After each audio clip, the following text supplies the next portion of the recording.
नमस्कार दोस्तों, बिंदास बातें में एक बार आप सबका फिर से स्वागत है। दिवाली बीत गई, त्योहार सब बीत गए। अब नेक्स्ट बारी है क्रिसमस की और बाकी त्योहारों की, न्यू ईयर्स ईव और ये सब आएगा। तो कंटिन्यूसली कुछ ना कुछ चलता ही रहेगा। पिछले हफ्ते मैंने सिर्फ दिवाली के बारे में बात की थी, तो कुछ सीरियस टॉपिक नहीं लिया था। इस हफ्ते बैक टू सीरियस स्टफ।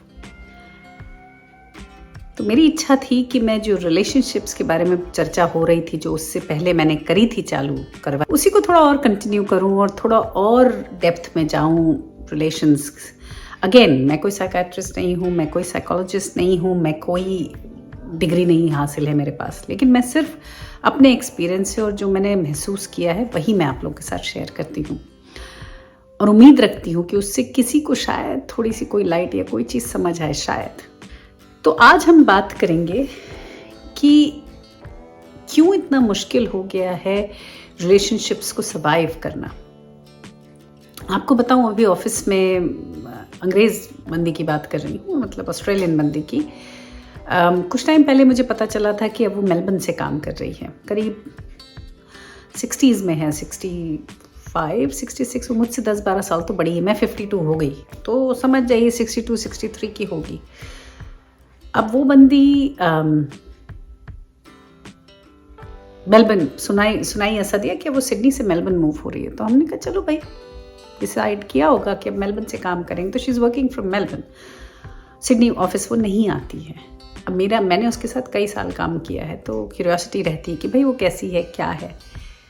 तो रिसेंटली मुझे पता चला कि वो मेलबर्न शिफ्ट क्यों हुई थी। वो शिफ्ट हुई थी क्योंकि उनका हो गया डिवोर्स। अब ये डिवोर्स आप समझो तो 30-35 साल की शादी खत्म करी गई है, और ज़्यादा भी हो सकती, कह नहीं सकते। तो दिमाग में आता है ना कि भाई क्यों ऐसा हो जाता है, क्यों ऐसा है कि इतने साल साथ रह के खराब हो जाता है। एक तो ये होता है, देखिए, रिलेशन में कि जो शुरू से ही गड़बड़ था, कि जहाँ यही पहले से ही पता था कि हम गलत रिलेशन में हैं, उसको हम स्ट्रेच करते रहे और अंत में हमने हिम्मत करके ये डिसाइड किया कि भाई अब इसमें और नहीं रहना है। वो एक पार्ट हो गया। पर बहुत रिलेशंस ऐसे हैं जो पहले बहुत अच्छे थे, बहुत खुशी खुशी शुरू हुए थे और सालों अच्छे रहे और उसके बाद खराब हो गए। और क्यों खराब हो गए ये समझ में नहीं आया किसी को, और अंत में ऐसी स्थिति आ गई कि साथ रहना भी मुश्किल हो गया। तो उन लोगों की हम बात करेंगे और उनसे थोड़ा उन रिलेशंस के बारे में थोड़ा डिस्कस करने की कोशिश करूंगी। तो कहते हैं ना कि भाई औरत बड़ी कॉम्प्लेक्स होती है। आदमी का ये कहना बहुत ज्यादा होता है कि औरत को समझ नहीं पाते। तो हम वहीं से शुरू करते हैं कि एक औरत को किस तरह का आदमी चाहिए, वहीं से शुरुआत करते हैं। तो हम नहीं कहते कि भाई हम लोगों की तो अरेंज्ड मैरिजेस थी, तो क्या हुआ, कुंडली मिलाई गई होगी, ये सब। पर सच तो आप एज अ पर्सन तो किसी व्यक्ति को जान नहीं सकते अरेंज मैरिज में। पर जब आप देख परख कर लव मैरिजेस हो रही हैं, तो उसमें ये जानकारी आदमी को भी रखना बहुत ज़रूरी है कि औरतें क्या देखती हैं एक आदमी में। पैसे वैसे की बात ही नहीं हो रही है, पैसा साइड में रखो। उसके अलावा क्या क्वालिटीज़ हैं, बोले वो कुछ भी, लेकिन ये जो चीज़ें हैं ये आवश्यक होनी ही चाहिए एक आदमी में। तब वो औरत उस आदमी की इज्जत कर पाती है।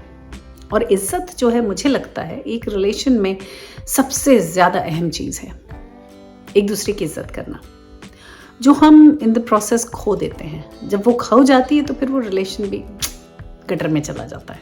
तो चाहे औरत कितनी भी मजबूत हो और इंडिपेंडेंट हो, नहीं कहते कि भाई अरे भाई वो तो अपने घर में शी वेयर्स द पैंट्स, चाहे वही स्थिति हो कि वो सारा काम दौड़ दौड़ के करती हो, सब कुछ हो, सारी दुनिया का ख्याल रखती हो, सारे काम जो करने चाहिए आदमी को वो भी वही करती है, बहुत इंडिपेंडेंट है, अच्छा कमाती है, मे बी आदमी से ज़्यादा कमाती है, फिर भी उस औरत को भी अपने आदमी से यही अपेक्षा होती है कि वो ऐसा आदमी बने कि जिसके ऊपर वो रिलाई कर सके, ट्रस्ट कर सके, लीन ऑन कर सके, उससे उसको सपोर्ट मिले, physical, mental, all sorts of support. कि आदमी को, जो आदमी का रोल है ना, वो बहुत ही अलग होता है, चाहे वो कितना भी कैसा भी हो, लेकिन उसको the strong person in the house होना ही है, क्योंकि औरत को उसको सपोर्ट करना है। फाइनेंशियली बात ही नहीं कर रही हूँ, ये मेंटली और बाकी चीज़ों के लिए ध्यान रखना है उस औरत को, कुछ भी हो जाए। और एक औरत उसी आदमी को पसंद करती है जो उसका ख्याल रखता है कि मुझे ये विश्वास, औरत को ये विश्वास होना चाहिए कि मैं कहीं भी किसी मुसीबत में हूँ तो ये आदमी है जिसको मैं कॉल कर सकती हूँ और ये आके खड़ा हो जाएगा। या ये एक आदमी है कि कोई भी प्रॉब्लम हो मेरी लाइफ की, मैं उससे डिस्कस करती हूँ तो सॉल्व हो जाती है, सॉल्व अगर नहीं भी होती तो हल्की हो जाती है, या उसकी मुसीबत कम लगने लगती है। कितना भी पैसा घर में लाती हो वो कमा कर, लेकिन अंत में घर में वो सपोर्ट चाहिए, वो स्ट्रेंथ चाहिए कि जो आदमी की है, तभी वो रिलेशंस चलते हैं। और आदमी को वैसा व्यक्ति होना है जिसको औरत, she needs to look up to you, in the sense कि ऐसी कोई भी हरकत अगर आप करते हो जो ओछी है या गलत है और औरत की नज़र में खराब होती है, तो फिर बहुत मुश्किल है वो इज्जत वापस लाना। तो बहुत ज़रूरी है, नहीं कहते हम बच्चों से कि we need to set right examples, तो रिलेशनशिप में भी ऐसा ही है। और आदमी का ज़्यादा रोल होता है, क्योंकि हम लोगों की कम्युनिटी में तो ज़्यादा करके आदमी बड़ा होता है औरत से, कई बार 2 साल 4 साल 5 साल 7 साल बड़े होते हैं। तो फिर औरतों को वो सपोर्ट चाहिए कि वो उनको मेंटोर जैसा देख सकें, या कि देख सकें कि भाई ये एक आइडियल पर्सन है, ये जो भी करता है सही करता है यार, अप्रिशिएट कर सकें उस चीज़ को, उनको एडमायर कर सकें। हर आदमी, हर औरत को वैसा ही आदमी चाहिए जो अगर वो शेर हो तो वो सवा शेर हो हमेशा। और फिर अगेन मैं रिपीट कर रही हूँ, पैसे से नहीं, पैसे क्या यहाँ कोई मायने नहीं है। तो आदमी ये सब कैसे कर सकता है? तो बहुत बड़ा पार्ट होता है कि वो रिस्पॉन्सिबिलिटी अपनी समझे और रिस्पॉन्सिबिलिटी अपने सर पर ले, कि at the end of the day he needs to own stuff in the house, कि भाई ओके ये मेरा काम है, ये मुझे करना है, चाहे वो घर के जो भी काम लेता हो या कोई भी चीज़ें करता हो, लेकिन उसकी रिस्पॉन्सिबिलिटी, ये रिस्पॉन्सिबल मैन होते हैं ना, इनकी कमी हो गई है आजकल एक्चुअली। हम रिलाई नहीं कर पाते आदमियों पे, लीन ऑन नहीं कर पाते, क्योंकि दे नॉट उतने डिपेंडेबल नहीं रहे हैं। तो वो चीज़ बदलनी पड़ेगी, क्योंकि आदमियों को अपना गेम थोड़ा बेटर करना पड़ेगा, वरना सब औरतें छोड़ के चली जाएंगी भाई, तो फिर जीवन कैसे होगा? क्योंकि सबको तो कंपेनियन चाहिए ना। तो अगर ऐसा हो जाएगा तो फिर कैसे जिएंगे? तो फिर या तो ऐसा हो जाए कि हम आदमियों की कम्युनिटी अलग, औरतों की कम्युनिटी अलग, बस वो मिलते हैं, सेक्स होता है, बच्चे पैदा किए, अलग अलग रह रहे हैं। तो फिर और कंपेनियन आप अपने औरत में कंपेनियन खोजे, आदमी में। किसी का मैं वीडियो सुन रही थी तो उन्होंने कहा कि आदमी और औरत अगर साथ रहने की कोशिश करते हैं तो they are not good for each other, they are not at all good for each other. However, when this relationship changes into husband and wife or a marriage, then it's a commitment, it's a responsibility, it changes completely, इसके dynamics बदल जाते हैं। तो husband cannot live without a wife and wife cannot live without a husband, तो वो status आ जाता है। जब वो आता है तो चीज़ें पलट जाती हैं, सोचने का नज़रिया बदल जाता है।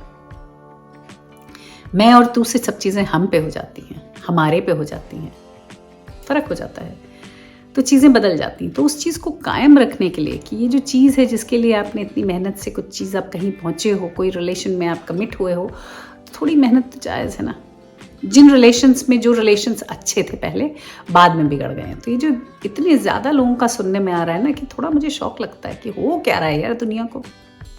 और अगेन जो वेस्टर्न कल्चर है या जो ऑस्ट्रेलियंस हैं, जो western side of the world है, वहाँ ये चीज़ बड़ी कॉमन थी, लेकिन हमारी तरफ नहीं थी उतनी, पर अब हमारी तरफ भी हो रही है। तो थोड़ा डर सा लगता है कि हो क्या रहा है भाई, सब अकेले ही रह जाएंगे क्या दुनिया में अंत में? तो it's something to be concerned about. जिन लोग परेशानियों से गुजरे हैं उनके लिए तो फ्रीडम है, वो तो ठीक है, पर जो लोग, जिनका रिलेशन अच्छा था, वो क्यों बिगड़ रहा है यार? उसके लिए थोड़ा एफर्ट तो डालना चाहिए ना। और स्पेशली जब बुढ़ापे में साथ रहने का वक्त आया कि जब भाई अब फुर्सत मिली और अब हम आराम से रहेंगे, तो पता चला डिवोर्स हो गया। ले भैया, अब तो झेला ही नहीं जा रहा, जो it is a sad place to be. But anyway, और कुछ भी हो जाए, आदमी को घर का प्रोवाइडर रहना ही पड़ता है। वही अगेन पैसे की बात नहीं कर रही हूँ, प्रोवाइडर इन एनी एस्पेक्ट, कि अगर आज के दिन घर में किसी चीज़ की कमी है तो ज़रूरी नहीं है कि पैसा वो ला रहा है, नहीं, वो ला रहा है, वो सामान लाना ज़रूरी है, वो चीज़ जुगाड़ करनी ज़रूरी है जो घर में कमी हो रही है, चाहे वो कुछ भी हो। तो वो प्रोवाइडर जो शब्द है ना, वो आदमियों के साथ ज़्यादा रहता है अगर आप मैरिज में हैं तो, क्योंकि औरतें रिसीवर हैं और दूसरी तरह से दे गिव बहुत ज़्यादा, सब चीज़, दान दक्षिणा, प्यार मोहब्बत, देना देना देना। तो आदमियों को वो सप्लाई कायम रखना है कि औरत वो देती रहे जो देना है उसे, है ना। और आदमियों का जहाँ तक मुझे लगता है, जो आदमी है इसको शांति जहनी तौर पर तभी महसूस होती है कि जब उसको ये महसूस हो कि भाई उसकी ज़रूरत है एक घर में। हम किसी भी जगह किसी ऑर्गेनाइजेशन में जाते हैं या कहीं भी हमारे ऑफिस में हम काम कर रहे हैं, नहीं होता कई बार लोग कहते हैं कि अरे यार मैं ऑफिस नहीं छोड़ सकता, काम बहुत है, और अगर मैं नहीं गया तो मेरे बॉस परेशान हो जाएंगे। कि वो जो कोई इंडिस्पेंसेबल नहीं है, लेकिन फिर भी आप कुछ समय ऑफिस में, आपकी एक ऐसी पोजीशन होती है कि अगर आप वहाँ से 2 मिनट के लिए वो आपका इक्वेशन हट जाए तो परेशानी लोग फेस करते हैं। वो कैसे बनाई जाती है, वैसे वो पोजीशन आपकी कैसे होती है, कैसे होती है? रिस्पॉन्सिबिलिटी लेने की वजह से, ओनरशिप लेने की वजह से, कि भाई कोई भी काम है हम कर लेंगे, लाओ मैं कर देता हूँ। तो ये जो मैं कर देता हूँ वाली चीज़ होती है ना, तो दूसरा आदमी रिलैक्स हो जाता है। फिर अगर आपका काम अच्छा है तो वो और रिलैक्स हो जाता है, तो आपको चीज़ें देता है, आपको बेटर रिस्पॉन्सिबिलिटीज़ देता है और वो रिलैक्स होता जाता है, तो आप उसकी नज़र में ऊपर उठते जाते हो। तो आदमियों की आजकल प्रॉब्लम क्या है कि उनको ज़रूरी है ये महसूस होना कि they are needed and they are useful, however they are not ready to take the responsibilities. घर में, बाहर तो बड़ा तामझाम है, घर में तो घर में वो जो पोजीशन होती है ना कि उनके बगैर कुछ चल नहीं रहा है, वो पोजीशन वो अपनी बनाते ही नहीं है। They lack in that part.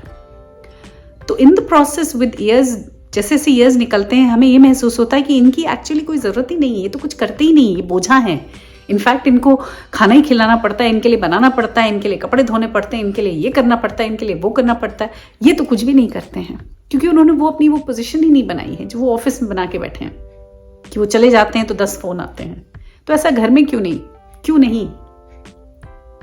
क्यों ऐसा नहीं है कि आदमी उठकर घर में ऐसी रिस्पॉन्सिबिलिटीज और ओनरशिप ले कि औरत को शांति एक तो मिले, और अगर वो आदमी जाता है तो वो उसे मिस करे कि अरे यार ये काम तो वो क्या करता था।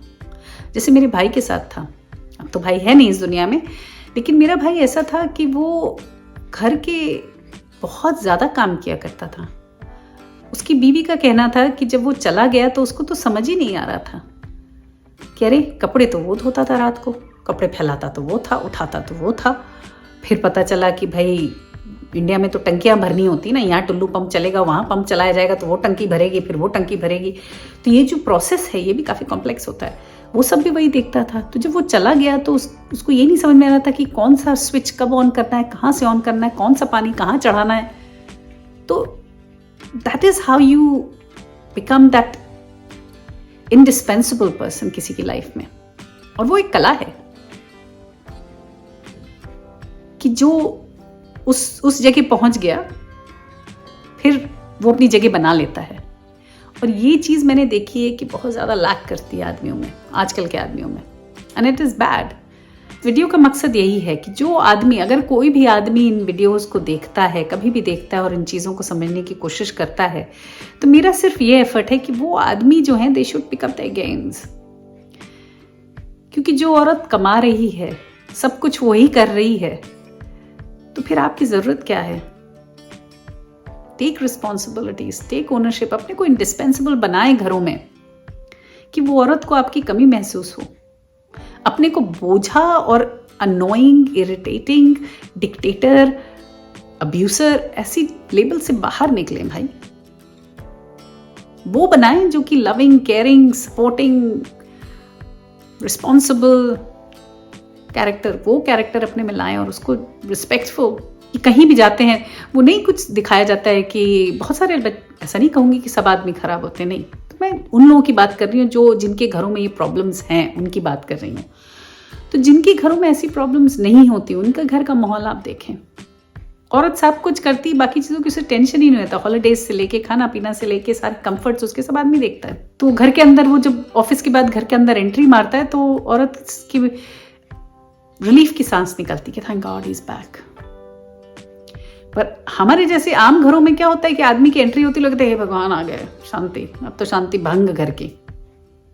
बच्चे अपने अपने कमरों में घुस जाते हैं, कोई बैठना नहीं चाहता, सब भागते हैं। तो men need to change, men need to pick up their game, otherwise कष्ट बहुत होने वाला आने वाले दिनों में, आदमियों को खास करके, औरतों को तो नहीं, आदमियों को बहुत।